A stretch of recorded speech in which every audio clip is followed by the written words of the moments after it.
Good morning, everyone. I'm Dr. Ramakrishna from Department of General Surgery. My topic for the day is wound healing. So, to start with, we'll talk about the anatomy of skin first. Skin is the largest organ of the body. The main function of the skin is to protective in nature. It's a protective organ. To come to general anatomy in per se, it is composed of outer epidermis, then comes the dermis. Dermis is divided into papillary dermis and reticular dermis. Then comes the subcutaneous tissue. Subcutaneous tissue, you have the outer fatty layer, inner fibrous layer. Camphor first and scarpa later. Scarpa next. So it's divided into outer epidermis, the inner dermis, and the subcutaneous tissue is composed of camphor and scarpa layer. So the thickness of skin varies in different parts of the body. So it is thin near the inner flexures of near the elbow, whereas it's thick in the palms and soles. The hair follicles, sebaceous glands will arise from the dermal layer and protrude out through the epidermal layer. So they arise from the dermal layer and start protruding out through the epidermal layer. So the skin is thick in the palms and soles, whereas thin in the flexus aspect of the body. Clear? So, first, to go in depth, what is a wound? What is a wound? A wound is defined as breach in the continuity of the covering epithelium. It will be skin or mucous membrane due to traumatic removal or molecular death of the cells. It is nothing but a break in the continuity of the epithelium, which is due to traumatic removal or molecular death of the cells. So the wounds are classified as the aberrations, contusions, incisions, lacerations, open wounds, penetrating wounds, puncture wounds, and septic wounds. So the wounds are classified according to nature as the aberrations, the contusions, the incisions, the lacerations, the open wounds, the penetrating wounds, the puncture wounds, and the septic wounds. Okay. So based on depth of the involvement of the layers, the wound is again classified into superficial wounds, partial thickness wounds, and full thickness wounds. So based on the depth of the involvement, they are divided into superficial wounds, which means they involve only the epidermal layer. Superficial wounds, they involve only the epidermal layer, whereas the partial thickness it involves the epidermis and papillary dermis. They involve the epidermis and the papillary dermis layer. Full thickness is all the layers are involved. That is epidermis, dermis, fat, fascia, and until the exposed bone. The bone will be exposed off. So, depending on the depth of the involvement, depending on the depth of the wound, it is divided into superficial wounds, partial thickness wounds, full thickness wounds. That means superficial means only epidermis. Partial thickness means involves the epidermal layer and the dermal layer, epidermal and papillary dermis layer. Whereas the full thickness wounds, then involves the epidermis, full thickness, epidermis, dermis, fat, fascia until the bone is exposed off. Clear? So based on the contamination, whereas the contamination depends upon the contamination of the wound, it is divided into clean wound, clean contaminated, and dirty wounds. That is, clean wound, it is non-traumatic, cleanly incised wounds, and clean contaminated, and dirty wounds. These are the basic classification because based on the infection of the wound. There is a clean wounds, clean contaminated, and dirty wounds. Okay, so then we come to the basic physiology of wound healing. Basic wound healing types of wound healing. The healing is mainly divided into three types.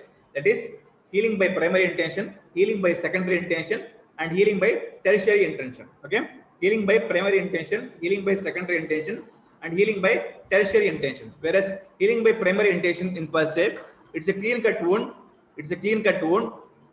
Which is approximated and heals by minimal scar.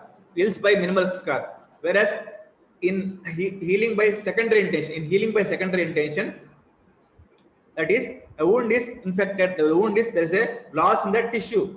Of the wound. So you wait when the wound is infected. So you will wait for a certain period of time. Let the infection be out and wound heal by its granulation phase. It granulates itself and wound. It takes some more time. So healing by second intention will take some more time. Okay. Whereas delayed primary healing or healing by tertiary intention, delayed primary healing, healing by tertiary intention, in which there will be incised wound, which minimal contamination, So we'll give a temporary course of antibiotics. Once the infection is controlled, we'll close by will again close the wound. So that is healing by tertiary contaction. So healing by primary contaction is very minimal injury, good approximation, less tissue loss, and good healing. Whereas healing by secondary contaction, we have the gross infection, the tissue loss is there.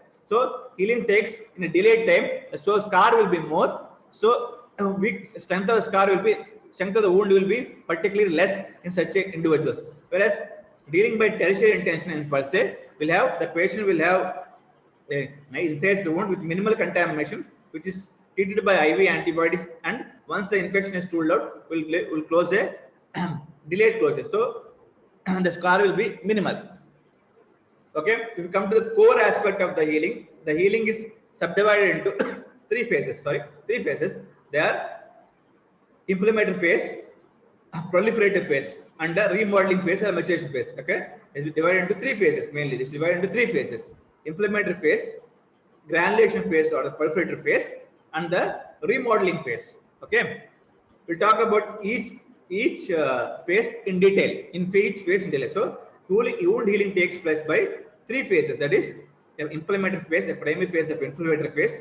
Then that is lasts 48 hours. Then that is a granulation phase or a proliferative phase that takes the remaining 3 to 14 days. Beyond which we have the remodeling phase or the maturation phase. Right. So we have the initial inflammation. This diagram is showing the initial inflammatory phase. This is the initial inflammation. The day 48 hours, where a lot of neutrophils are there, shows the inflammation stage.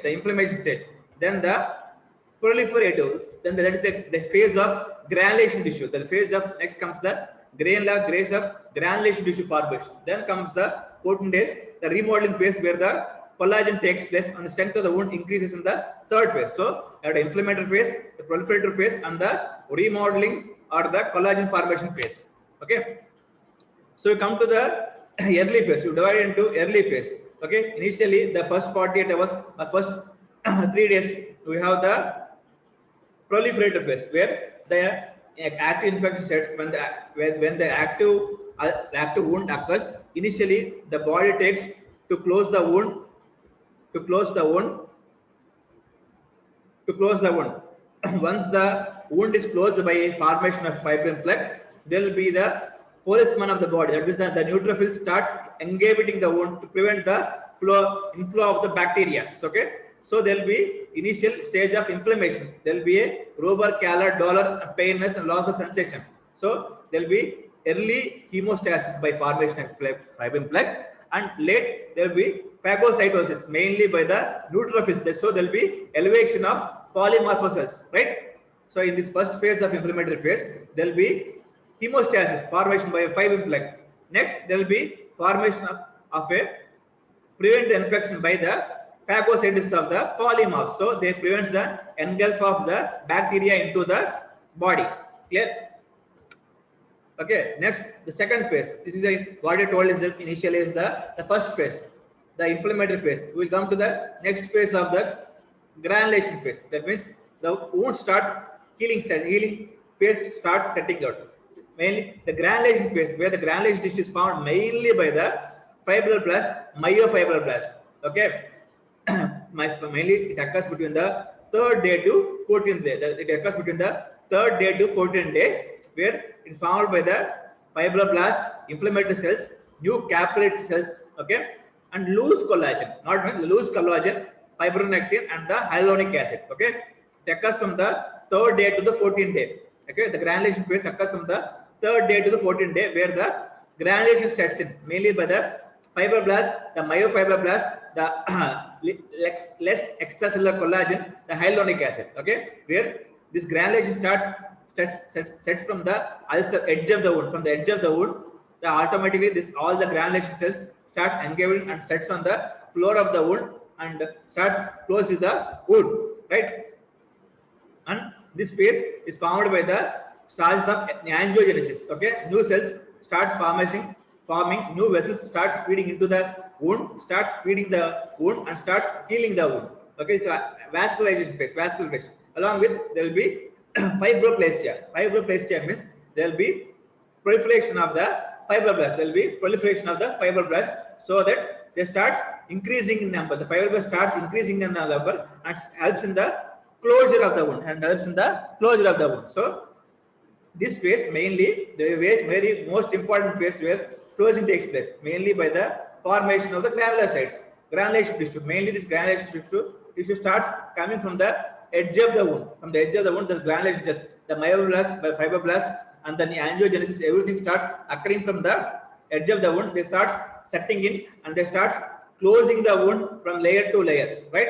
And angiogenesis takes place. So this phase of granulation is very vital. This helps in the closure of the wound. Then occurs next is the epithelialization. The epithelialization. Okay, the epithelium starts surrounding the wound first within the first 48 hours, and the epithelium completes in the next 48 hours, starting the compressing the wound and starting the decreasing the size of the wound, right? And then comes the maturation phase. The most important phase is maturation phase. That is, it helps in the strengthening the wound. So after the 14 days of granulation phase, next the maturation phase or the remodeling phase, where the maximum extent of collagen deposition takes place. The maximum extent of collagen deposition takes place. So the collagen starts accumulating in the wound. So they forms the matrix of the wound or the tensile strength of the wound. The matrix of the wound or the tensile strength of the wound is formed by the maturation phase, mainly formed by the collagen cells. The collagen cells. Okay. So this helps in the strengthening the wound. This maturation takes maximum collagen deposition takes place from the day 17 to day 21. After day 21, the maximum deposition of collagen takes place. After that, there will be only the maturation of the collagen. What the collagen is so formed in the 17 to 21 days, it starts maturating. It starts strengthening the wound. So the strengthening of the wound takes place for the next 3 months. So the maximum deposit, the maximum strength occurs by the end of the 3rd month. That is 85% to 90% of the strength can be occurred. There's no wound has 100% strength as per se. Maximum there will be 85 to 90% of strength. No wound has a 100% strength attained, right? So this phase the maximum deposition takes place in 3rd month. Until 3rd month, it may vary and goes until 2 years of phase also. So this deposition takes place, excessive deposition results in the hypertrophic scar or keloid formation, right? So in the 3rd phase, that is the remodeling phase, there will be deposition of the collagen. Mainly the collagen takes place from day 17 to day 21. So the maximum deposition takes place by day 21, after which the so formed collagen starts hypertrophy. They will be increasing the strength of the wound, they are increasing the matrix of the wound. So the strength of the wound is increased by the next 3rd month. So the maximum deposition, maximum strength attained by the 3rd month, which is approximately 85%. So there's no wound which is 100% strength. It is until 85 to 90%, right? So next is the wound heals by contraction. So wound contraction begins on the day 5, day 48 onwards, day 5, and completes by 15th day, right? So mainly now to talk about the physiology of wound, the anatomy of the skins and the physiology of wound healing is completed. Now we come to the pathological aspect. That is the factors which are hindering the wound healing. Which are the factors which is hindering the wound healing? Okay. So the factors which are hindering the wound healing are the patient immune status, mainly the immunocompromised individuals, the patient who are on HIV, HPCC, or who are on post-transplant steroids or immunosuppressive drugs, or malignant individuals. These are having the decreased immune status. So decreased immune status provides low tissue wound healing. Next is blood glucose levels. High blood glucose levels in individual will form a feed for the bacteria to invade, to grow, and so the wound healing will be poor. Then the nutrition, the poor nutrition of the individual, the nutrition status, And poor nutrition status also hinder the protein status of the individual, hinders the wound healing. Okay, and the same as such, the blood albumin level. The albumin level is low, that it will start hindering the wound healing. So, okay, the tissue should be adequately oxygenated so that the adequate flow to the muscle happens and adequate wound healing takes place. So next is the adequate oxygenation and adequate blood supply to the wound. There is adequate flow to the wound with adequate oxygen to the tissue. Okay, and patients who are taking corticosteroids will decrease, it suppress the immune status of individual, and prevents in the wound healing. Okay, the patients who are taking corticosteroids will have a decreased immune status, so it hinders the wound healing. Okay, so the factors which are dealing with the wound, affecting the wound status are mainly the immunocompromised individuals have poor healing status, the diabetic individuals who has a high amount of blood sugars which will hinder the wound healing, right? Then the adequate hydration and adequate patient who divide of adequate hydration, adequate nutrition, decreased protein status. So the albumin status of the individual is very poor, decreased oxygenation and blood supply to the peripheral tissue. This will again hinder the wound healing. Then use of immunocompromised drugs and use of corticosteroids and immunosuppressive drugs which hinder the immune status of the individual and prevents the wound healing. Clear? And when you are given the case, the practical consideration you have to see is what is the cause of non-healing, what is the cause which is hindering the wound healing, what is underlying disease, underlying general condition, any hypertensive disease, any diabetic condition, the patient is obese, or any underlying malignancy. Okay, if a patient is on any chronic drugs, on chronic immunosuppressive drugs, or chronic diabetic drugs, chronic hypertensive drugs, is the wound is acute or chronic? Wound is good or a recently wound, or a wound is a 3 months chronic wound, 3 months chronic wound. And how is the phase of the wound? Wound is healing phase, wound is bad contaminated phase. Okay, and the availability of setup. You can give a thorough care to the wound, or the resources are adequately available for the wound care, right? So, in practical concentration we have to take is what is the underlying cause for the wound? How is the wound occurs? Is it traumatic or underlying pathology is there? Either malignancy, diabetic, or immunosuppressive drugs, or any patient is a varicose, any underlying pathology. Then the patient is taking any chronic medications which is hindering the wound healing. I mean, diabetic medications or any hypertensive medications or immunosuppressive drugs. And the wound is a acute wound or a recently got wound or a chronic wound. A chronic wound, a wound is which is chronically 3 months duration lag refill. And how is the wound? How is the status of the wound? It is good wound or a healing wound or a grossly contaminated pus discharge wound. And the resources what we have available here, right? So what are the primary requirements for the wound healing? What are the primary requirements we want for the wound healing? You identify the hindering cause, identify the cause which is not healing. The patient sugar values are high, a patient underlying malignancy is there, or underlying diabetes is there, and improve the nutrition status, improve the protein content of the body, improve the albumin status of the individual. Okay, and provide adequate nutrition, perfusion, and oxygen to the wound. Okay, and high care wound management comprising of daily cleaning, dressing, wound debridement, and high hygienic and sterile dressings. Okay, and mainly the main underlying pathology has to be cleared up for the primary heal wound to heal. Either the patient is having infection, kindly take a pus culture swab and start the patient on the anti-culture sensitivity drugs or microbial drugs. The patient is having underlying varicose veins, to treat the underlying varicose veins first and go for the wound care next. Okay, so initially we have to release the active infection, start the patient on the culture sensitive antibiotic. Next, treat the underlying cause. Treat the underlying cause which is hindering. If the patient is having varicose veins, you treat the varicose veins. If the patient is underlying malignancy, you treat the cause, the underlying malignancy. Clear? So, as I told you before, you will go with this flow chart. Okay, how is the wound assessment of the wound? How is the wound? How is the surrounding skin? It's a necrotic area or any moisture is there? How is the wound bed? This is adequately granulating or any necrotic area. How is the wound? The edge of the wound. Edge of the wound is very important. It determines the healing course of the wound. Whether the wound is healing or non-healing, it is determined by this edge. Any contaminated, how is a very bad color order is coming from the wound. Okay, and any signs of signs of infection. Okay, any signs of pus infection is there. Where is the location of the wound?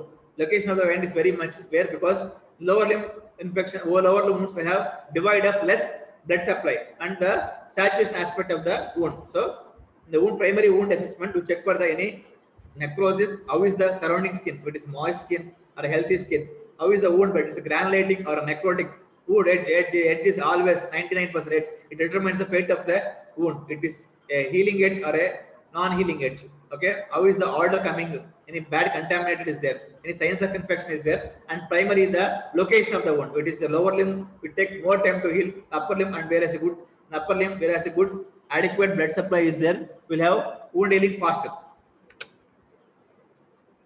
So we start to the small aspect is called the grading of the wound. Wound is graded into grade 1, grade 2, grade 3, and grade 4. Okay. In grade 1, you have the non-blanching erythema, discoloration, warmth, edema, induration. So yes, erythema, warmth, induration will be there. In grade 2, partial thickness loss. Partial thickness loss where epidermis and part of papillodermis is lost. So grade 2 we have a partial thickness loss. There is a epidermis and loss around a layer of papillodermis. Grade 3 full thickness. So everything is gone. Full epidermis, papillodermis, reticular dermis, subcutaneous tissue loss. Grade 4 completely out. Bone will be exposed. Very bad, and here bone will be, all the tissue loss will be there. The tissue will be necrosed, and the underlying bone will be exposed up. So grade 1 will have a erythematous, non-erythematous wound with signs of inflammation. Grade 2 will have epidermis and part of papillodermis. Grade 3 epidermis, papillodermis, and to the extent of subcutaneous tissue, the loss will be there. And grade 4, in grade 4, a complete loss with the bone is exposed. Clear? So type based on the infected material, a wound will have a slough, it is which implies yellow. The necrotic tissue will be black. The infected pseudomonas and will be greenish discoloration. If the patient is epitheliating based on the color, based on the epithelialization, will be pink in color. It is highly nicely granulating. It will be red in color, right? The slough, it is yellow in color. Necrotic, it is a very bad necrosis there. It is black in color. If a patient is infected, mainly the pseudomonas infection, such a category, you will have a greenish discoloration. This is granulating, highly granulating. It is a red color wound, and this epithelial, it is a pink color wound. So some of the examples: this is slough, lice slough, dead polymorphs. This is a slough. This is slough. Okay. 1 second. Okay. And this is the necrotic wound. What are about necrotic wound? The class of necrotic. You can see the necrotic wound. Right? 1 second. Give me a break.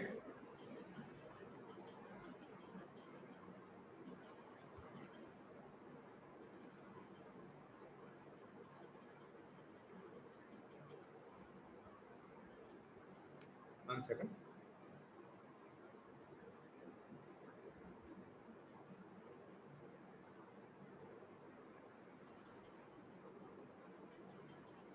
One second.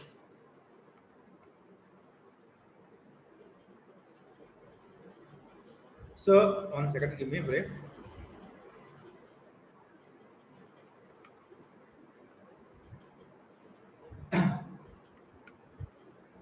Slough.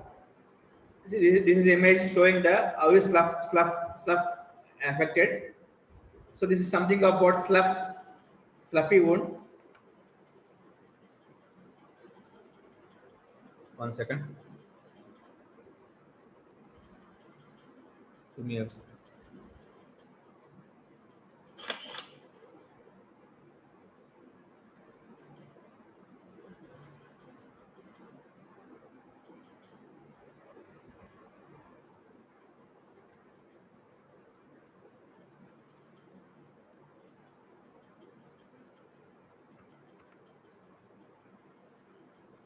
1 second, give me one pause.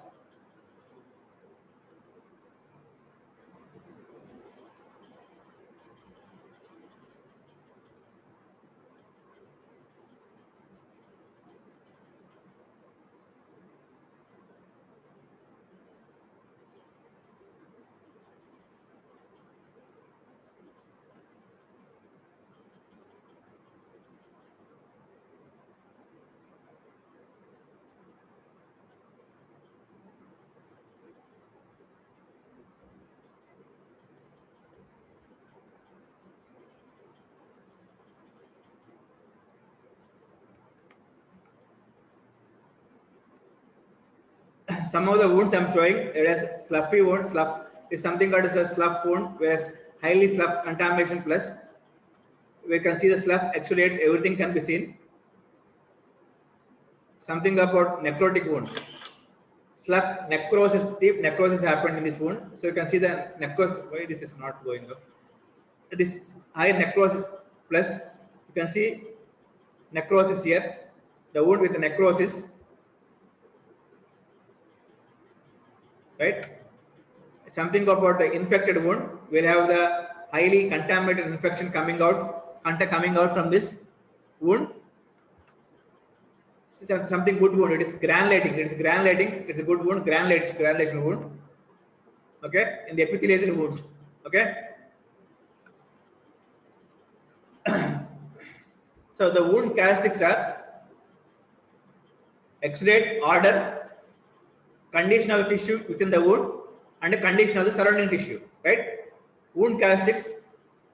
The surrounding skin may be exudate, order, condition of tissue, condition of surrounding skin, and the surrounding skin characteristics: eczema, psoriasis, anything is there. Surrounding tissue have any eczema, psoriasis, anything is there. So the progress of the wound mainly comprised by the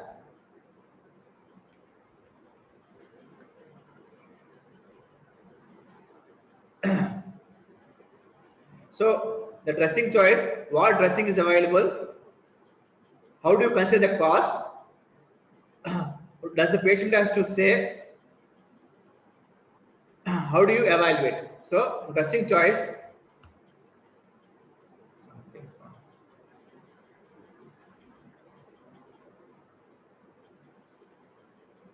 so purpose of dressing is mainly to avoid development, to remove excessive exudate, to control the bleed, to protect a wound, to support healing. Okay.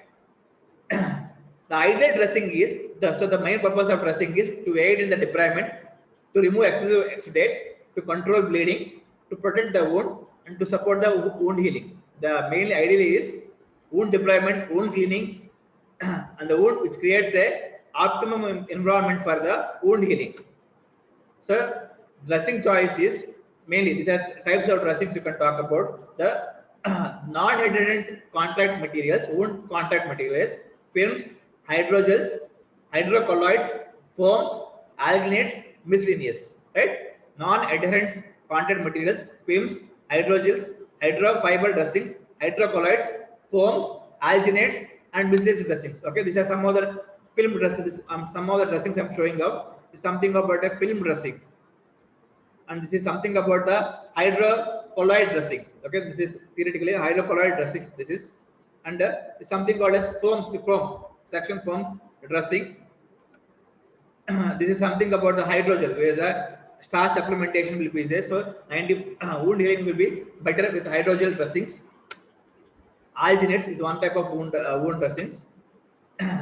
Other deployed materials are hydrogels, hydrocolloids, alginates, hydrofiber dressings, surgicel, wet and dry settings, and the wall fold dressings. So we come to the end of session with mainly basic anatomy of wound. What are the stages? That is main important. That is the stages of wound healing. That is the inflammatory phase, the proliferative phase, and the inflammatory phase, the proliferative phase, and the remodeling phase. Which phase is found? Which one? Second is the proliferative phase, and third is the healing phase. That is the remodeling phase. Then, what are the factors which is hindering the wound healing. What is the immune status of the individual, the drugs which the patient is taking, or the poor nutrition which the patient is post malignancy, a patient on any chemotherapy drugs or immunosuppressive drugs. Okay, and what is the types of wounds? What are the types of wound? Healing wound, or acute wound, or a chronic wound, a healing wound, a non-healing wound. In non-healing wound, what is the cause of non-healing? Okay, how do primary consultation you have to take to take a culture swab to prevent the sepsis, to help in the wound healing, right? So these phases will complete the in per se of the wound healing. Thank you very much. Thank you very much.